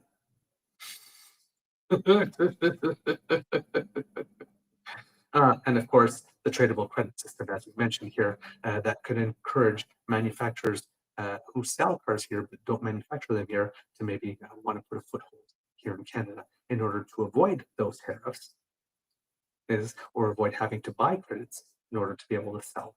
You know what? This is just too much trouble. Just build a plan there and get it done. So yeah, really good overall policy. It seems to have been soundly devised. So yeah, we are pretty excited about this. I'm just going to check. I think there was a little bit left in the article that I was mentioning. Where did it go? Where did it go? There we go. And oh yes, there was another thing. Doug Ford. Remember Doug Ford? We can't bring those EVs from China in. No, they're going to be spy cars, and they're going to completely destroy our industry. It's amazing how quickly he's gone from that to where he is now. Drum roll, please, kids and cups. Ontario Premier Doug Ford swiftly issued a statement saying that he welcomes and supports the federal government's new auto strategy. Well, that must have been some really damn good pizza. That Mark Carney treated him to. Oh boy, wow. Ontario, quote, Ontario has begun urging the federal government to end its electric vehicle mandate because it made our auto sector less competitive, undermining investment and threatening jobs at a time when the sector is under attack, President Trump, Ford said. The auto sector is a major employer in Ontario. Quote, this is a pivotal moment for Canada. Our economy and sovereignty are under attack. It will take a united, strong team Canada to fight back and defend our workers, businesses, and communities, Ford's statement said. Well, he's on board. The federal government's new strategy comes as electrical vehicles sales sag. Of course, but we know the reasons for that, right? It's not because people don't want them. Monthly sales data published by Statistics Canada show a clear drop of the new EV sales at the beginning of 2025 and never recovered from its heights in previous years. The drop coincided with the government's decision to pause its widely used EV rebate program. If people know that the program, or sense that the program will probably come back, but in another form later on, because why buy now? Oh, it seems the Canadians are entering the stadium at the opening ceremony. I bet you they are looking fly and fashionable because, of course, we're Canadian. But I bet you that they are also looking fierce. By the way, speaking of that, it seems that the International Olympic Committee, because Olympics are not political, allegedly, asked everybody at the opening ceremonies not to boo when the United States enters because they're not political. I know that nobody there can hear me right now, and you're watching the opening ceremonies. You probably don't care what I'm saying. You're not watching me, and you won't hear my advice. But my advice is boo anyway. Do not obey in advance. Huge cheers for Canada. Do not obey in advance. Boo anyway. Boo anyway. Okay. Now, maybe the people organizing the opening ceremonies chose music that comes in that's particularly loud when the United States will come in, so that the boos may not be heard, but boo anyway. Do not obey in advance. My personal editorial edition. The lack of government incentives, along with economic uncertainty related to tariffs and a drop in interest in EV giant Tesla, all weighed down sales. That's another thing. Canadians are not all that big on Elon Musk's vehicles of late. So yeah, amazing how appetite for EVs might have decreased after everything that Elon Musk has attempted. So yeah, that seems like a very good policy. And with that, there also seems to be something here with regard to Stellantis, which is a US company, but it seems that it is selling its stake of an Ontario battery factory to South Korea's LG Energy Solutions. So United States is leaving and Korea is coming in. Korea, who also wants us to buy their subs. Korea, who also made a commitment, $345 million to Algoma Steel to produce a certain type of steel product and give them the money to build the facilities that would enable them to do that, and as well commit to buying $75 million worth of product from it. That is a pretty good deal. So, and of course, we remember also that we are helping Korea also with some low Earth orbit satellites. So Korea and Canada are becoming very good friends, and it seems that there's also been some talk about the South Koreans coming to Canada to do some manufacturing. There's no announceables yet, but there has been a lot of chatter. Let's put it that way. So that is pretty interesting as well. Let's see what it says here. South Korea-based LG Energy Solutions is acquiring full ownership of Nexstar Energy from automaker Stellantis. Nexstar was a joint venture between the two companies that came about in 2022 to build Canada's first large-scale battery manufacturing facility in Windsor, Ontario. In November, it was announced batteries made at the plant would now be prioritized for power grid storage systems and not primarily the automotive industry as originally promised. Interesting. Well, you don't want America, you don't want our batteries for your cars, then fine. We'll build battery storage systems for electricity. There you go. No problem. We'll be nimble. Stellantis said it would be selling its 49% equity stake in Nexstar to LG Energy Solutions in a Friday morning statement. A spokesperson for the automaker says the stake was sold for a nominal fee in return for undisclosed favorable benefits. The deal is subject to conditions and other approvals, the company said. Stellantis says it remains a committed customer and will continue to source battery products from Nexstar. To date, the companies say roughly 1,300 people are employed at the Windsor plant with a long-term goal of having 2,500 employees. The federal government has previously pledged up to $10 billion in production subsidies to Nexstar Energy. The other $5 billion is coming from the provincial government, and those are subsidies that only get acquired if products are actually made. It's not a bit of money that goes to them first, and then they can just walk away with it if they decide not to go ahead. Quote, "This new ownership structure strengthens Canada's position as a leader in battery manufacturing," said Denise Lee, Nexstar's chief executive officer. "It provides long-term certainty to continue investing in our Canadian workforce and our manufacturing capacity while delivering sustained economic benefits for Canada and Ontario. The province isn't expecting layoffs because of Stellantis selling off its stake in the factory. Quote, "This transfer of ownership will not lead to any job losses at the facility," said Jennifer Cunliffe, a spokesperson for Vic Fideli's office. And Vic Fideli is the Ontario Minister of Economic Development, Job Creation and Trade. Ontario Premier Doug Ford called the decision by Stellantis a good deal, while Federal Industry Minister Melanie Joly also gave the news a thumbs up. Quote, "I think it's really good news. I think that it's very welcome and it shows that LG is here for a long run," she told reporters at a stop in Guelph, Ontario, where she discussed Canada's auto strategy, which was also unveiled on Thursday. Quote, "I'm saying that we will invest in those who invest in us. What do I mean by that? We just signed a partnership with Korea on auto manufacturing last week. What we are seeing this week, LG is buying out Stellantis to invest more in Canada. Good news." Oh, see, I missed the part here that there was a partnership signed with Korea. I had heard chatter, but I didn't get to the point where they had actually signed an agreement. I missed that. So that is another big development. The move comes on the same day Stellantis also announced a massive scale back of its electric vehicle ambitions, hammering its shares as automakers pay the price of misjudging the switch to cleaner driving. Conservative MP and Shadow Minister, no, I'm going to say Shadow Minister because that's not what we do in Canada. Conservative MP and Labour critic Labor Minister critic Cal Seaback hit on that charge when asked about the news, calling it, quote, significant. It seems like the companies that manufacture vehicles in Canada are going in one direction and the Liberal government is going in another. And I don't think that's good for Canadian workers, said Seaback. Like you care about Canadian workers, Conservatives. Unless you're discussing how little you can pay them. Just saying.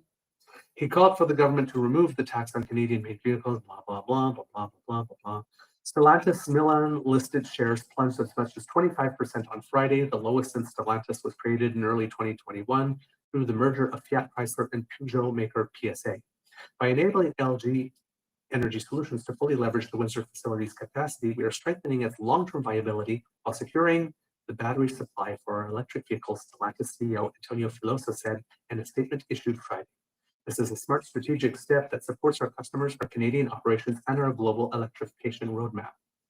The news of the ownership change comes a day after Canada announced, among other things, that it's scrapping EV mandates and all that kind of stuff. So it's just building on this year.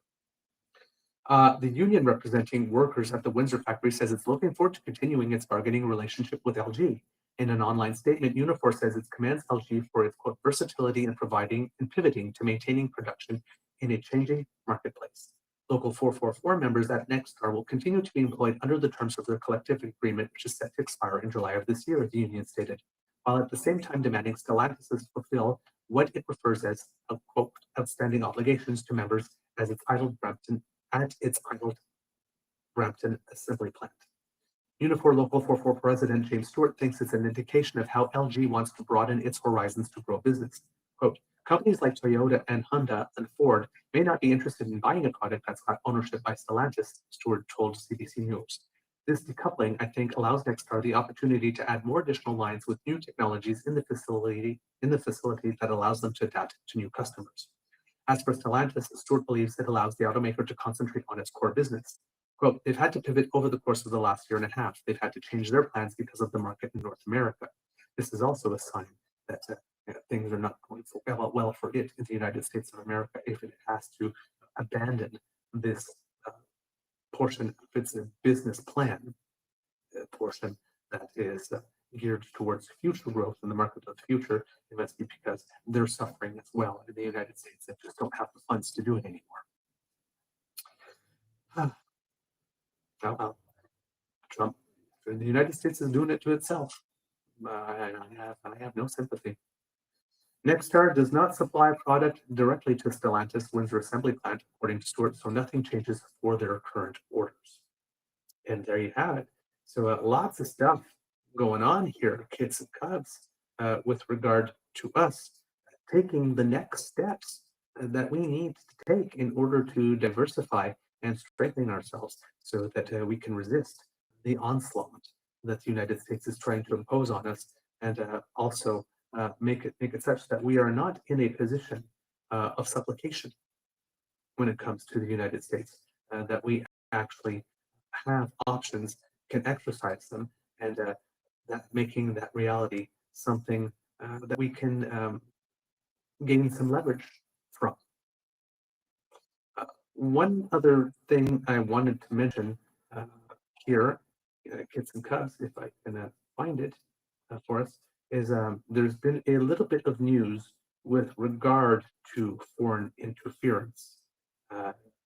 As you know, I think we had mentioned on the show that there was more information that had come out recently about fines with regards to foreign interference, and we're looking at bringing the registry in place so that we can protect ourselves better. And when we're talking about fines, some people laughed because there was a $50 minimum fine for foreign interference. People go, really? So it seems that that has been heard, and there's a new regime here, according to Elizabeth Thompson, that will take in place. They've made some adjustments. Those who contravene new rules against foreign interference in Canada could face a more expensive penalty, Public Safety Minister Gary Anandansangri told the parliamentary committee on Thursday. Anandang Sagri said he will be amending the proposed rules governing the new regime to increase the minimum penalty offenders can face, but while it will be greater than the $50 fine originally proposed, Anandang Sagri said he has not yet decided what the threshold should be.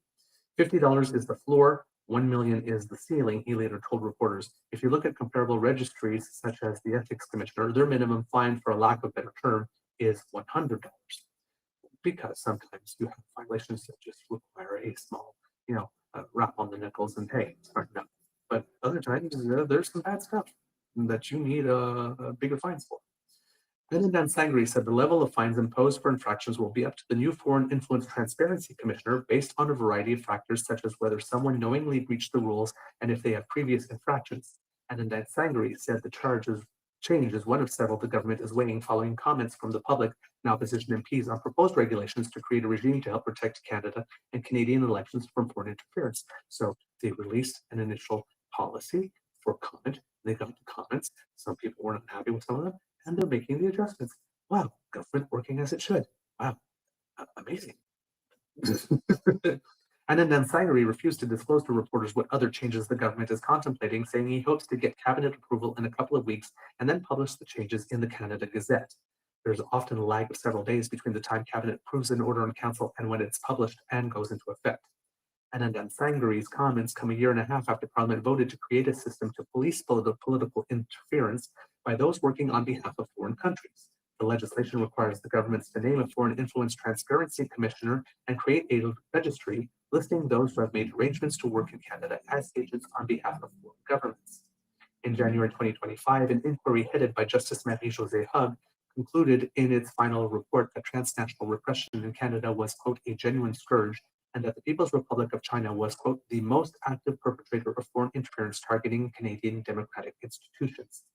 Anandang Sangri said he has tabled notice of the government's proposal to name former BC Chief Electoral Officer Anton Boegman as Canada's first Foreign Interference Transparency Commissioner and hopes to have him ratified soon by the House of Commons and Senate. His goal is to have the Commissioner's Office and Foreign Agent Registry running by early spring. However, Anandang Sangri refused repeatedly to provide a more precise date. Speaking to reporters after testifying before the House of Commons Committee on Procedure and House Affairs, Anandang Sangri said the new foreign interference regime will apply to all countries, including the United States. Quote, foreign interference, if you look at an act and the registry, there's no restriction on which countries, so if they fit the definition of supporting a foreign actor, they will have to register. However, Anandang Sangri refused to say whether recent incidents such as meetings between U.S. State Department officials and supporters of Alberta's separatist movement constitute foreign interference. And in my personal opinion, they do, because right now, Kits and Cubs, even though we call it a trade war, let us remember that it is indeed a war. And in this case, as opposed to other trade wars that we've had in the past, this trade war has been openly declared by the nation hostile to us to be merely the first front in a war to essentially absorb us or annex us or to force us through coercion to join the United States as the 51st state. So even though this activity technically does not meet the legal definition of treason, if you do consider a trade war to be an actual war, which in this case it is, then it would apply. So maybe as well, Sean Fraser, Justice Minister, and whoever our Public Safety Minister is, off the top of my head, I should remembered, I should know that. Maybe you want to propose rewriting our laws with regard to treason to update them to the 2026 era. Just saying, because there's some shit going on. All right. It should. This stuff should be considered foreign interference. Quote, I'm not going to speculate on that, said Anandang Sangri, beating a hasty retreat. During the committee hearing, opposition MPs like Conservative Michael Cooper grilled Anandang Sangri repeatedly on why it has taken so long since the legislation was adopted for government to name a commissioner, draft the regulations, and create the registry. Now, Conservatives have been calling for this, but let's remember that Conservatives are also the party that called for like the IRGC to be listed as a terrorist organization. However, when they were in power and they were asked to do it, they didn't. So Conservatives have a habit of asking for things to protect the nation when the Liberals are in power, and then when they get power, a foreign register, what? So, take Michael, or as we like to call him on the show, Happy Duty on Speed intervention here with not only a grain of salt, but an entire salt lick would be our recommendation here. Good. Jeez. Speaking to CBC News after the meeting, Cooper said the minimum fine for breaking the rules has to change. Quote, a $50 fine, for example, in the regulations is completely inadequate, he said. It should be a lot more than 50. Asked what other changes he would like to see, Cooper said, I'd like to see it set up and running after 2 years of delay. That's not a change to the policy. I would like to see it set up and running. That's not a change to the policies. God, this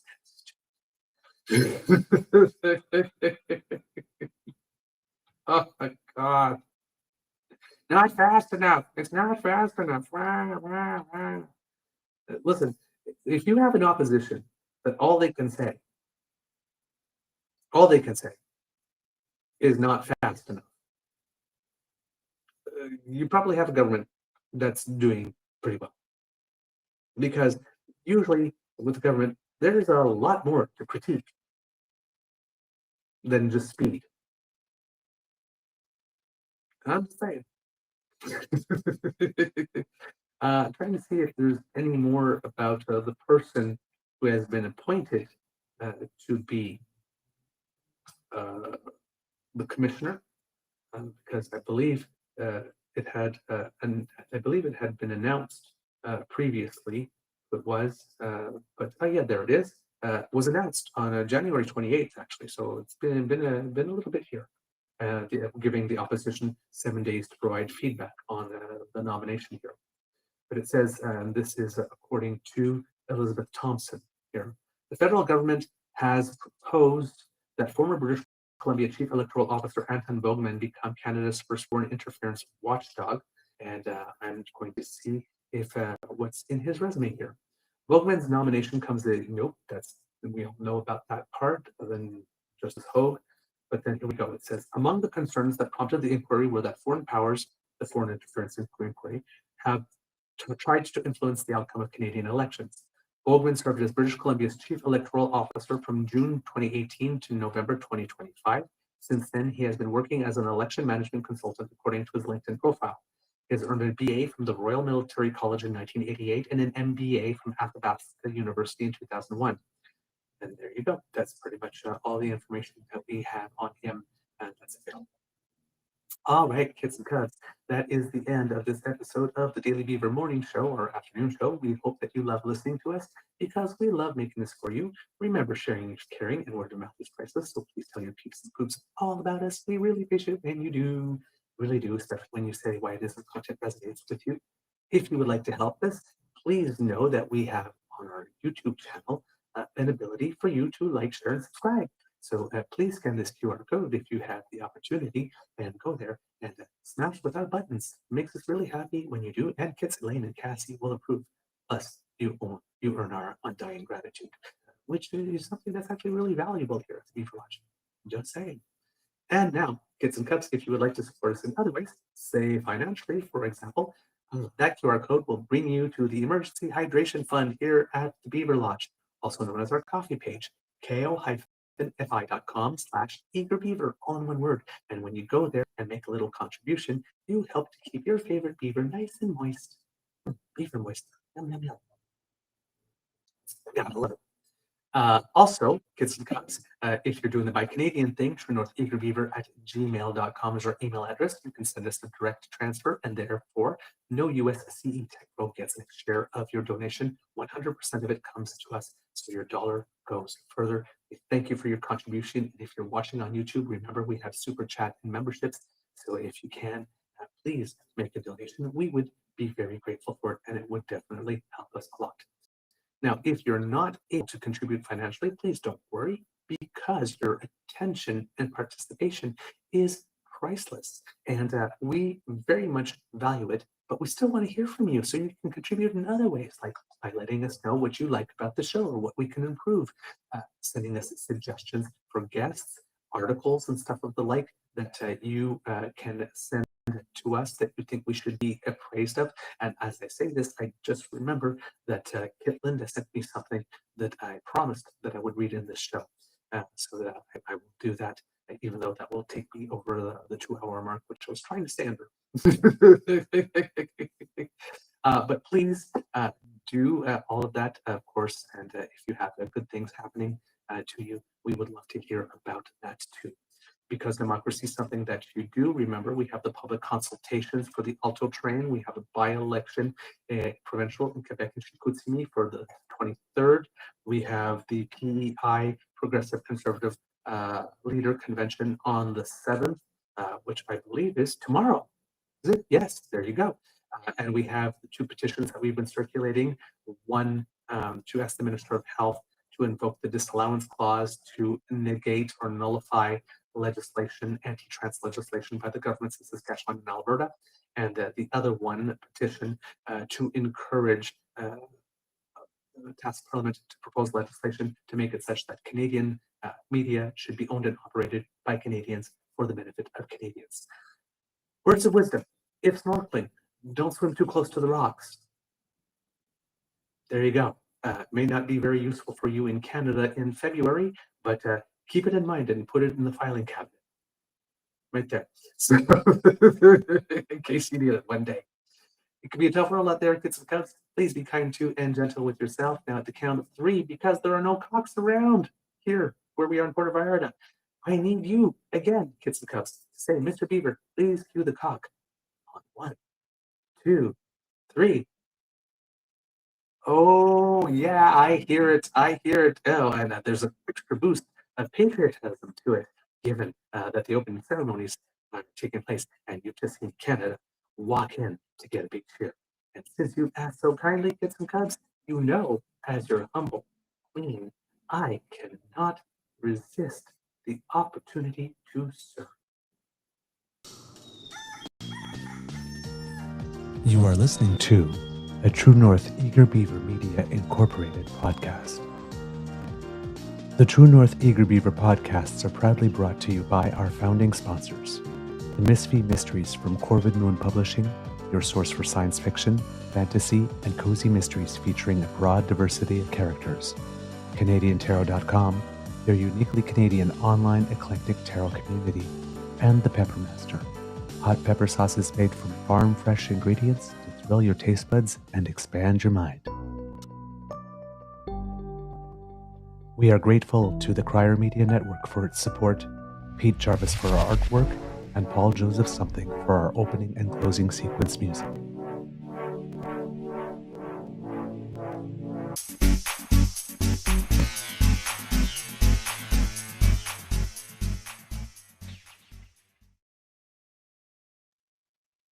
All right, and at the suggestion of Kit Linda, apparently there's a very interesting opinion piece in the New York Times, guest essay, and it's titled "The Globalization of Canadian Rage" by Stephen Marsh.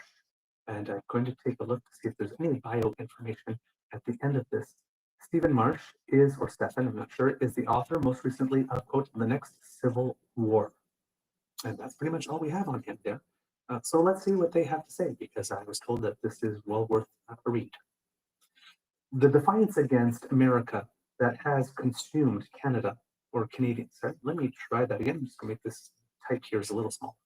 The defiance against America that has consumed Canadian life for over a year now has finally spread to the West.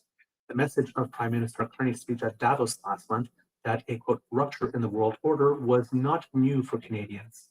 Just after his election in April, Mr. Carney declared that, quote, our old relationship with the United States, a relationship based on steadily increasing integration, is over. At Davos, the moment caught up with him and with Canada. Throughout last year, the consensus among many European policymakers in the face of Donald Trump's bombast was to wait out the nonsense and appease when possible. Mr. Carney's speech arrived at the exact point at which that position proved untenable. Mr. Trump's intensifying threats to forcibly annex Greenland, not to mention his insults to NATO troops who fought and died alongside U.S. soldiers in Afghanistan. Quote, they stayed a little back, a little off the front lines, is a statement that will be remembered in Europe alongside in ein Berliner and Mr. Gorbachev tear down this wall, as presidential remarks that embodies the American spirit of its moment. Suddenly, Mr. Trump's mindless drive towards territorial expansion and his desire to humiliate and degrade were impossible to ignore. For Canada, though, Americans' disrespect and intimidation are now standard issue. The U.S. ambassador to Canada, Pete Hoekstra, Ambassador Doucheface, as we like to call him here, seems to have been installed primarily as an insult engine tasked mainly with belittling his host wherever and whenever possible. Wherever and, oh, it says wherever and wherever. Wherever and whenever possible is probably what was intended here. His advice to Canadians upset by Mr. Trump's remarks that Canada should be the 51st American state? Move on. Recent revelations that U.S. officials have been meeting with Albertan separatists have indicated that the Trump administration may not have given up on the idea of Canadian dissolution. Threatening one's neighbors, as Canada has learned the hard way over the last year, is a hallmark of autocracy-minded leaders. Mr. Carney's speech went beyond diagnosis, though. It also gestured towards a way out. The U.S. president left Greenland alone, in part because Denmark and its allies put more troops there. He backed off from recent tariff threats in January as the European Union debated deploying the anti-coercion instrument, a toolkit of retaliatory measures also known as the trade bazooka. The lesson: America might be pointing a gun at you, but it can be made to behave if you point a gun back. For a year, the institutions of Canadian life have been pivoting as fast as possible to prepare for America's decline into authoritarianism. New trade pipelines to the Asian market are under construction.